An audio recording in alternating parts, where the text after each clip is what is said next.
हरे कृष्ण। आप सभी को देव उठनी एकादशी की बहुत सारी शुभकामनाएं।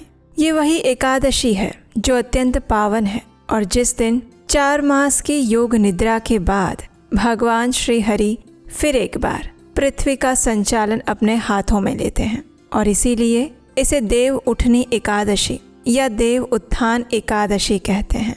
कई लोग अपना चातुर्मास का व्रत इस एकादशी पर पूर्ण करते हैं। तुलसी विवाह का आरंभ होता है और इसी एकादशी से सामान्य जन में शुभ प्रसंग का आरंभ हो जाता है। लेकिन इस बार देव उठनी एकादशी व्रत का पारण सोमवार के दिन आ रहा है, तो कई भक्तों के मन में ये संशय है कि जिनका 16 सोमवार का व्रत है, जो प्रदोष का व्रत कर रहे हैं, उन्हें सोमवार के दिन एकादशी व्रत का पारण कैसे करना चाहिए। तो आइए आज के इस वीडियो में हम जानते हैं कि सोमवार के दिन एकादशी व्रत का पारण, प्रदोष का व्रत और 16 सोमवार का व्रत कैसे किया जाए। प्रदोष का व्रत और 16 सोमवार का व्रत भगवान शिव को समर्पित है। कई भक्तों ने श्रावण मास से इसका संकल्प लिया हुआ होगा। तो ऐसे में एकादशी व्रत का पारण करने के लिए आप प्रातः काल में उठकर ब्रह्म मुहूर्त से आरंभ करके सभी नियमों का पालन करें। एकादशी व्रत के पारण के लिए कौन कौन से नियम होते हैं, यह हम पहले ही हमारी एकादशी पारण विधि वीडियो में बता चुके हैं, उसे आप सुन सकते हैं। उसका लिंक भी नीचे डिस्क्रिप्शन बॉक्स में आपको मिल जाएगा।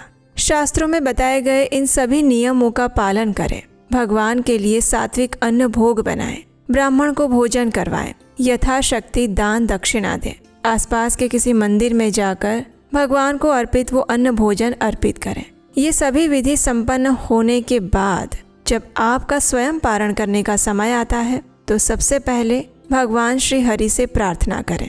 वो प्रार्थना मंत्र भी हम अपने विधि वीडियो में बता चुके हैं। उसके बाद भगवान शिव से प्रार्थना करें।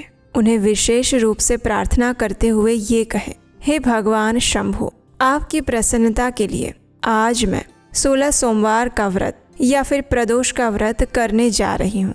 आप इसका स्वीकार कीजिए। लेकिन कल जो मैंने देव उठनी एकादशी व्रत का पालन किया था, उसका पारण करना भी अत्यंत आवश्यक है और इसलिए सिर्फ पारण करने के उद्देश्य से मैं भगवान को अर्पित सिर्फ एक चावल का दाना लेकर अपने एकादशी व्रत का पारण कर रही हूँ। कृपया आप मेरी भावनाओं को समझते हुए मेरे इस प्रदोष व्रत का पालन स्वीकार करें और मुझे आशीर्वाद दें।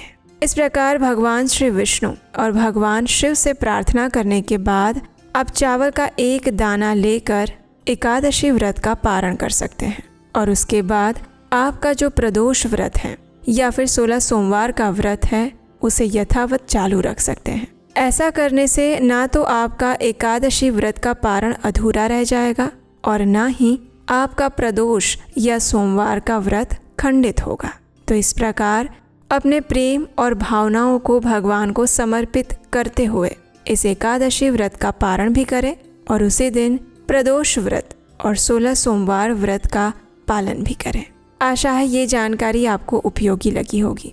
अगर आपको लगता है कि ऐसा संशय किसी और के मन में भी हो सकता है, तो इस वीडियो को अधिक से अधिक लोगों को शेयर करें और अगर पहली बार इस चैनल पर आए हैं तो इसे सब्सक्राइब करके नोटिफिकेशन बटन ऑन करना मत भूलिएगा, क्योंकि यहाँ पर हम आपके लिए लेकर आते हैं वैदिक शास्त्रों से प्रमाणभूत, बिना किसी मिलावट के शुद्ध शास्त्रोक्त जानकारी।